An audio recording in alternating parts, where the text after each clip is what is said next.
Well, Dina, we're about half a mile or so from where that plant exploded. We're on Main Street. If you go just 2 blocks to the north on the edge of town, all the roads leading to the plant are closed off. You simply cannot get there this morning or this afternoon. Here on Main Street, the first thing that really stands out to you is all the glass. Everywhere you go, you see pieces of glass, and a lot of it's already been cleaned up, but there's just glass still lying around everywhere. Most of the windows already boarded up. People were up bright and early this morning getting the damage repaired. The shock wave came from the north and it caused a lot of damage. When you walk through town, it almost looks like a storm passed through, but no, it was the shock wave from that explosion. It caused a lot of damage here in town, but nothing compared to what the damage that was caused just blocks away from that plant.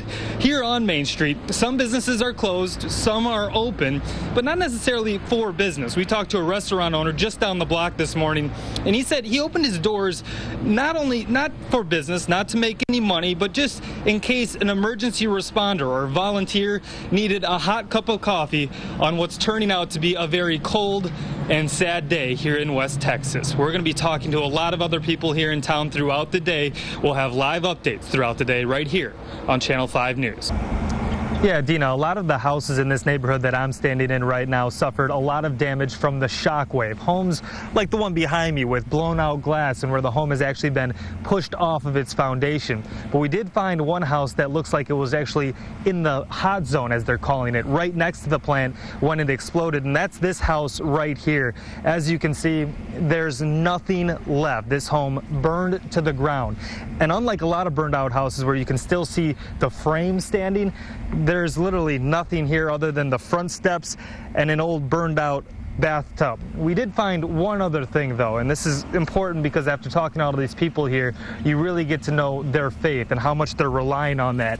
We found burned out pages of the Bible. We talked to the neighbor who actually saw this house go up in flames. She said she saw the fireball of debris come from the plant right after the explosion. When she found this, she said that's a sign of how much they are relying on their faith, how much their faith is going to help through them through this time as they bury their loved ones, bury their neighbors, and rebuild their homes. Live with Sat 5 in West, I'm Joe Augustine, Channel 5 News at noon. Yeah, Oscar, some shops here in West Texas had to shut their doors today. Some didn't have doors to close. They were broken by the shock wave from an explosion nearly a mile away. But we found one shop that kept its doors open all day long. In a town of shattered windows, this glass door is a welcome sign. We're grateful that it's intact, even if the sign out front says otherwise. because we can relate to them. Mike Shulock could lock the front door to West Drugs, We can help these people that need that help right now. but he won't. He could kick out the cameras and silence the chimes, but he doesn't. For at least the next few days, the pharmacy on Main Street is home. It's our livelihood. Shulock lives roughly 1,000 feet from West Fertilizer. The house was a mess. He negotiated his way past roadblocks for a sneak peek of the damage Front door was blown in, and to grab the key to the only Shulock door still standing. so we're doing temporary supplies mostly. Because this week, home is work, It's kind of therapeutic. and work is home. It's been heartwarming. In West, a town broken but not beaten, everybody is welcome Gosh, what are y'all doing? because the door is always open. And the first thing Shulock did when he opened his doors, he let all the first responders come in. They took the bandages, the gauze, anything that could help the 160 so victims that were hurt in the explosion just a mile away from the pharmacy. Live in West Texas, Joe Augustine, Channel 5 News at 10:30. Yeah, Carrie, you can see that big American flag flying at half-staff behind me, sort of a symbol that the grieving process has begun here in Killeen, and it matters so much here because this is definitely an Army town. This is home to thousands of soldiers who are stationed at Fort Hood, and that includes our own soldiers from down in the valley, soldiers like Sergeant Rene Davila from Edinburgh. Davila recently ended his last tour in Afghanistan. The Army mechanic served in Afghanistan and Iraq, Davila, his wife, and their 2 daughters recently actually celebrated his homecoming right here in Fort Hood, and he planned to report back to his post Wednesday afternoon. But his 2 daughters begged their dad to stay just one more day. We could have been there. My husband could have been at work. I could have been on base with my children. It was scary. Now I truly believe things happen for a reason. Like, he stayed back for a reason. On tonight on Channel 5 News at 6, we first met Julie and her 2 daughters back in November as part of our special series, The Veteran's Voice. She shared the anxiety that she was feeling as she was waiting for her husband, her daughter's father, to come home from his last tour in Afghanistan. She never thought she would feel that same kind of anxiety back here at home. But that's exactly what she felt yesterday when she realized they are going to be moving to Fort Hood in just a few short months. And of course, her husband reported back to this post earlier this afternoon. We'll hear more from Julie coming up tonight on Channel 5 News at 6. For now, reporting live in Killeen, just outside of Fort Hood, I'm Joe Augustine, Channel 5 News at 4.